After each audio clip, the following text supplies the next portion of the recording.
This is Indian Country Today. Thank you for joining us. I'm Mark Trahant. On this Martin Luther King Day, we reflect on the man and his legacy. Martin Luther King was a social activist who played a key role in the fight for civil rights. He wanted equality and human rights for all economically disadvantaged people. He led boycotts against injustice. He led the March on Washington in 1963, and he did it all through peaceful protests. This is a day for stories about the legacy of Dr. King and the civil rights movement. In the 1960s, that same movement inspired Native Americans in Minneapolis and Cleveland to form what became the American Indian movement. In the Pacific Northwest, the tactics of Dr. King found their way into fish-ins and other acts of civil disobedience by Billy Frank Jr. and other leaders. The same idea was used a decade later when people from across Turtle Island marched to Washington in the Trail of Broken Treaties.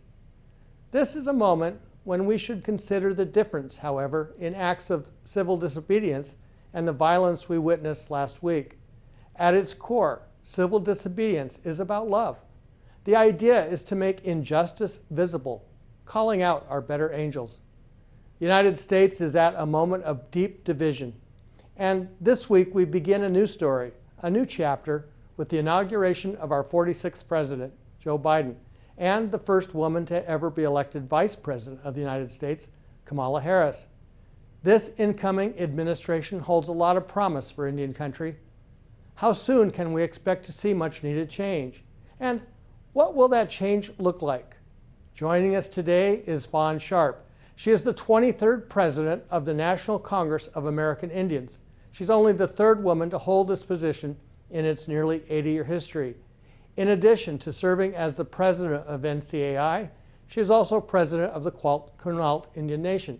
Her tribe is based in Tuhola, Washington. Welcome, President Sharp, and happy Martin Luther King Day to you. Thank you. Happy Martin Luther King Day to you as well.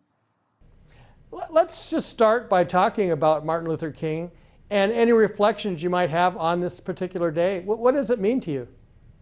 Yes, the moment that we take every year in January to reflect on the life of Dr. King, I think we all take pause and really know and understand the significance of not only Dr. King, but the movement and the generation that he inspired. And we think of all those leaders that have gone before us who demonstrated moral and political courage to not only raise our national conscience, but to take positive action to make change. And so this day is always truly inspiring for me personally. I've traveled to Los Angeles in the past to celebrate different moments just for that opportunity to go to other parts of the country to join others. And it's truly inspiring. No matter where you go in this country on this day, it's a special occasion. And that's why it's a national holiday. One aspect of Dr. King being a national hero that you kind of mentioned is that it's a shared story, whether you're in Los Angeles or Tuhola, that's told about leadership and change. When we think about the 20th century in Indian country, we have so many heroes, and we've both been influenced by Joe Dela Cruz and Lucy Covington. How do we get the world to know these stories too in the context of civil rights? Yes, I believe that we're entering a time in an era where not only do we have that responsibility to introduce the rest of the world to our heroes and those who have created a legacy for tribal nations and Indian country, but fate and destiny and this moment in time, our leaders are going to them directly. And so I believe that as the national conscience is being elevated and people are starting to question really what's happening in this country, I think 2020 was a rude awakening for many, that the civil rights era was not something in the past, that racism not only exists today, it's just under the surface and it's always been there. And so I believe this country is ready to have a national conversation. And as citizens of this country begin to search for truth and search for leadership, there's no question they're going to come into understanding and knowing our stories and our history, because we are joining our racial and equity partners to ensure that as this country reflects on every chapter of injustice, every chapter of racism, they cannot no longer ignore the very first chapter, which is our chapter. You're in Aberdeen, Washington today, and I was thinking so much of this debate is about what rural America thinks, and tribes are actually closest to rural America and can lead this conversation in a way perhaps it's profound. What do you think about that possibility? Yes, absolutely. And I believe that coming into 2020, tribal nations all across the country have already been leading those conversations. Here, for example, I'm sitting right next to the Chehalis River, and the Quinault Nation led an effort to ensure that crude oil would not be exported out of our harbor directly in the waters that our ancestors secured by treaty for our traditional and treaty fishing rights. And as we began to mount that defense of our land and territory, we had friends and allies all across this county, Grace Harbor County, where I'm sitting right now, and they were frustrated that their elected officials were doing nothing to, to stop a massive exportation of crude oil out of Grace Harbor. And so, in the absence of leadership there, they looked to the Quinault Nation, our friends and allies, and you could look all across Indian country, and we're not alone in that example. The Lummi Nation to the north at Cherry Point, Standing Rock at the Dakota Access Pipeline. So many of us here in the rural parts of America have been leading by example. And so they've come to know that our treaties represent the last line of defense. And in many things, they've come to know that our leadership and governance style is based on looking at not only this generation, but 7 generations out. And so, yes, absolutely, we have a foundation of that. And we're going to continue to grow and strengthen and build those allies going into 2021. I remember when you ran for president of NCAI, you said one way to look at your post was to consider it the president of Indian country. What's interesting to me about that framework is that it really calls out nations to nation. As tribal nations, as we begin 2021 with a new inauguration of a new president, how do we set that stage for nations to nations across the country? Yes, my personal top priority and goal with this administration going into 2021, and I made reference to it in my State of Tribal Nations last year, is to achieve political equality and to elevate tribal nations. Because if we can achieve political equality, every other issue that we advance is part of that. So whether we're talking about healthcare, law and justice, for this administration to know and understand that we have inherent sovereign powers that were not given to us by the United States, that we reserve, that our Almighty Creator gifted us with the ability to govern our people and to live as we were created on the lands gifted to our ancestors when time began. And so we just have to embrace that and hold the United States accountable to honor that, respect that, and to ensure that no other country can take unilateral action without our free, prior, and informed consent. And so building on the Obama administration through a consultation process that recognized the relationship between the United States and tribal nations, how can we improve upon the Obama era administration's consultation policy? And the next logical step is to ensure that we are entering that relationship fully, equally, and there's no question. And so once we achieve political equality in that regard, then we can negotiate the issues from a position of strength. And so I look forward to the Biden administration have already prioritized consultation. And if we look at it across Indian country through the lens of political equality, embracing it, advancing it, and making that one of the policy points that is foundational, I think we're going to be able to accomplish a lot with this administration. And I would like to also make another point about the issue of equality, given the times. The last administration mixed up racial and political equality, and we know that there's a distinction between race equity and political equity. And so from my perspective, we want to achieve political equality with regard to tribal nations. We want to achieve racial equality for every one of our tribal citizens across the United States. So we're part of both conversations with this administration as tribal nations. We need to ensure we have that relationship of equality, and we need to ensure that our citizens, whether they're kids in the classroom or on the football field, they no longer experience systemic racism, and we know that's prevalent all across this country. And so I know this administration is mindful of both of those issues, and so we just need to fight the good fight this year, and I'm positive we're going to see a positive outcome. Well, you mentioned political equality, and one of the things that strikes me is that so far, or so often, the conversation is about what the government can do for tribes. And really, it's the opposite. What can tribes do for the federal government? You look at the way tribal governments have reacted to the pandemic, and in many ways, it's been far ahead of either the states or the federal government. Yes, absolutely. And that's a prime example. And I talked earlier about average citizens looking to tribal nations and our leadership style. Our leadership and our policy priorities, our policy actions, our policy decisions aren't as steep and deeply influenced by those political factors in the other parts of the United States, where large multinational corporations really guide and drive the policy agenda in this country. And we're free from that.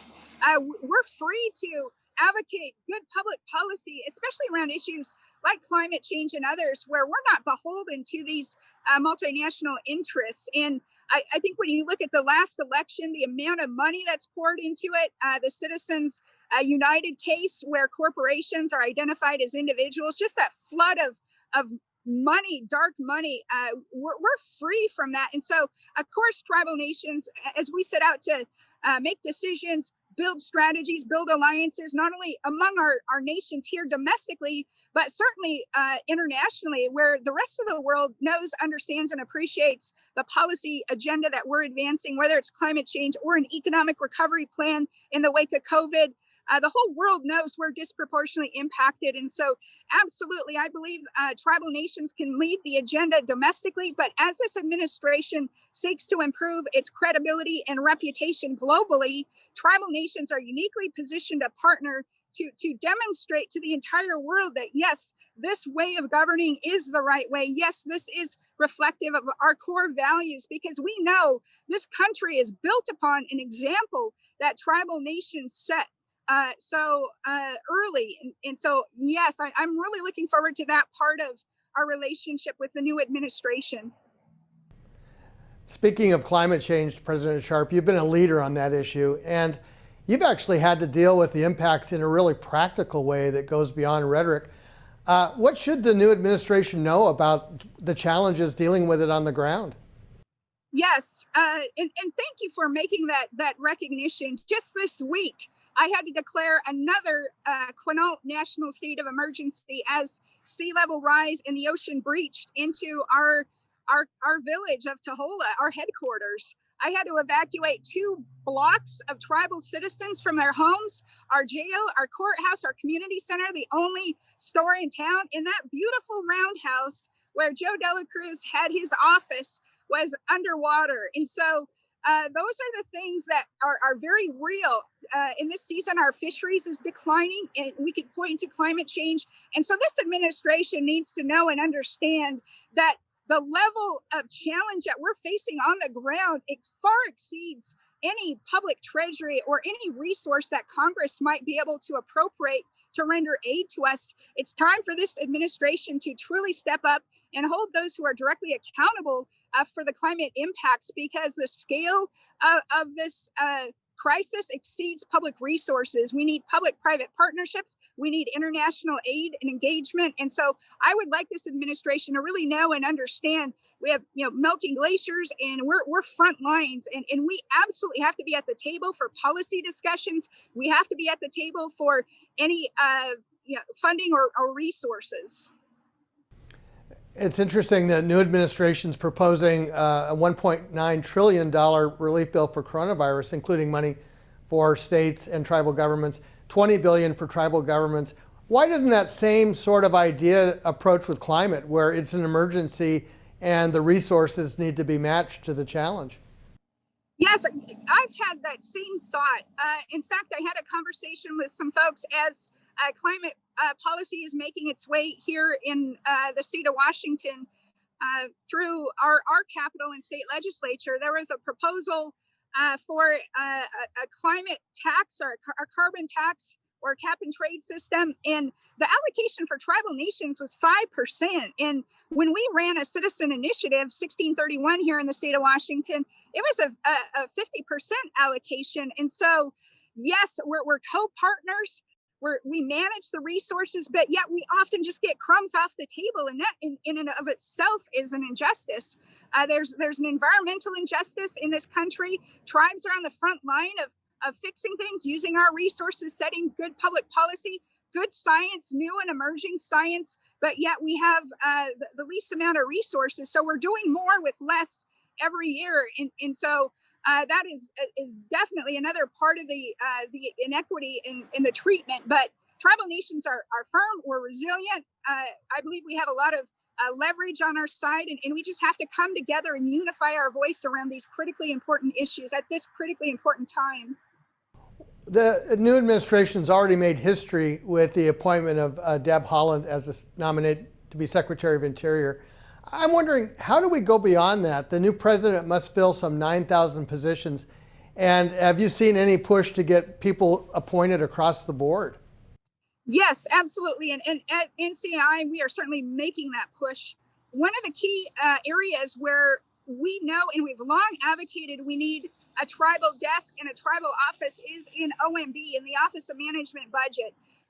We worked hard at NCI through AT&I to call upon Congress to update the climate crisis report. That resulted in the Broken Promises report. So over 2 independent reports out of the U.S. Commission on Civil Rights, they both concluded not one federal agency is living up to its trust responsibility. And so to address that chronic underfunding that's been with us for decades, it starts at OMB.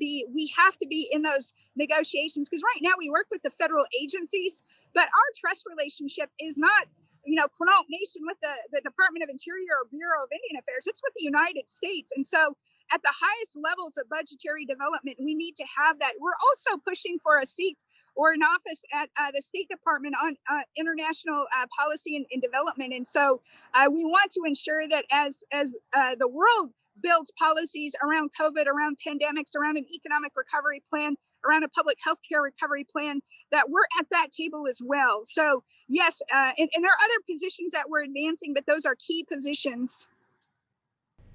One of the funding mechanisms, and you mentioned OMB, is that a good significant amount of the money for Indian health goes through the states with Medicaid. Is it time to rethink that process and have the money go directly through either tribes or the Indian health system? Yes, absolutely. And we've also experienced that as tribal nations worked very hard to amend the Stafford Act to provide us with the independent authority to declare states of national emergency within our homelands. We need to have funding, and as we experienced through the CARES Act funding and all of the efforts that we sought to provide resources to our tribal nations, there was a set aside, but we had to go through the states or pay a 25% administrative fee. And so much of the work in the justification for the budget that should come to tribal nations, when it's filtered through a state, there's often another part and another layer of funding that does not meet our needs, nor does it get directly to our citizens who need those resources so desperately. So whether we're talking about Medicaid or emergency aid through the Stafford Act or any other federal funding that's funneled through the state, we should be able to be in a position to have that direct relationship in order to meet our needs. One huge area of underrepresentation in government may be appointments to the federal bench. You've been a judge, so you know how important this is. What would it take to get parity? There are only 2 Native Americans on the federal courts now, out of 870 Article 3 judges, and none on the 179 courts of appeals, and of course none on the Supreme Court. How important is the judicial system to where we go next? Yes, the judicial system is absolutely important to advance our agenda that we want to advance. When I think about briefings that I've been part of where judges talk about incorporating international law into U.S. jurisprudence, I've heard judges make the point that until the lawyers develop that and bring that into the courtroom, it's not part of our jurisprudence. But I know that those who are trained in federal Indian law understand that dimension of nation to nation relationships. And we must have that perspective on the bench. And so that too is a priority that we've talked about among the board at NCI and in partnership with NARF. And when you think about the system of governance, it's a system of checks and balances. There's the executive, the legislative, and certainly the judiciary. And we've been able to influence the executive branch. We've been able to influence the Congress and the legislative branch. But our ability to have a tribal perspective on that other branch of government that represents a system of checks and balances, we have to have a tribal perspective on the bench. Well, and you think about throughout the entire history of the country to have so little influence on the courts where we're so often in the courts, it's really extraordinary when you think about it. Yes, and when I served in the Obama administration on Secretary Salazar's Commission on Trust Reform, that was one of the initial findings that our only option when we have a dispute with the United States is litigation, and that should be an option of last resort. But even when we exercise that option, there's an inherent conflict of interest where there's someone from the solicitor's office and there's someone from justice, and they're hearing our issues, and judges who probably have never been to a tribal community. And so you're absolutely right that having courts that know who we are, that are represented, we have to have that part of the judiciary mindful and sensitive to the needs of Indian country in a fair, just, and objective way. But right now, we don't have any of that. I want to change and talk to you about the climate of the times. And we know from last week how deeply divided this country is, and we saw the anger that was on Capitol Hill. What steps do you think can be taken to help to heal that? Yes. I've been thinking about that question. I mean, just watching all of that unfold on TV, and I began to wonder, is there even hope? At some point in watching everything that unfolds, and of course there's hope. And how do you directly confront and address those type of issues? And I think the most important thing that we can do as tribal nations and tribal leaders is to really understand that there's such an imbalance in this country, and what we're witnessing, whether it's a global pandemic or climate change or even the racial inequities, those are all, as horrible as those are, they're all symptoms of this much deeper imbalance that didn't begin this year. It began centuries ago. And so how do we begin that healing process? We have to know, understand, and recognize that we are the first inhabitants, that we have a sacred duty and responsibility to these lands. We're all deeply connected. And while we may have surrendered and relinquished millions of acres of land across this country through treaties, we've never relinquished our deep connection to these lands. And so while the bloodshed of our ancestors still cry out for justice in this country, we as leaders have to call upon our almighty creator to join together for a national healing and begin from that very first chapter, and then come to the table with a good heart. Come to the table. In one of a recent panel I was on, a message was delivered from an elder in Alaska in a prayer. And her prayer to the young people was to just simply love, simply forgive, simply come to the table in a good way and bring light to a very dark world.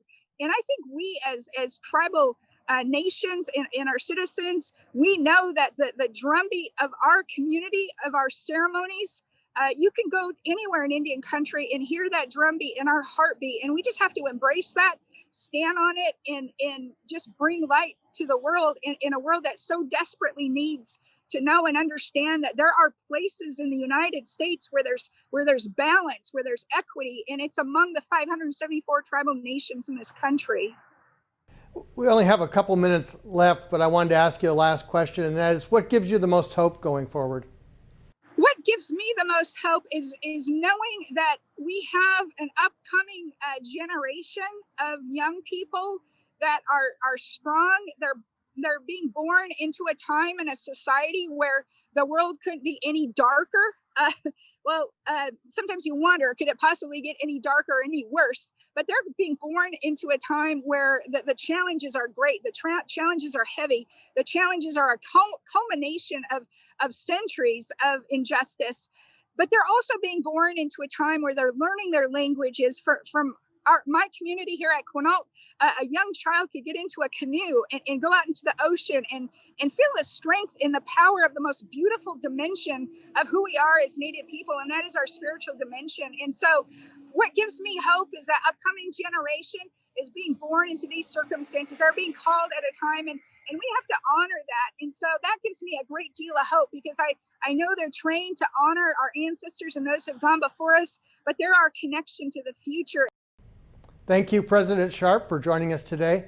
And that's our slice of the Indigenous world. Thank you for watching. We'll be back with another edition tomorrow. I'm Mark Trahant. This is Indian Country Today. You got to take a stand just because you know you can. Oh, you got to run, you got to run.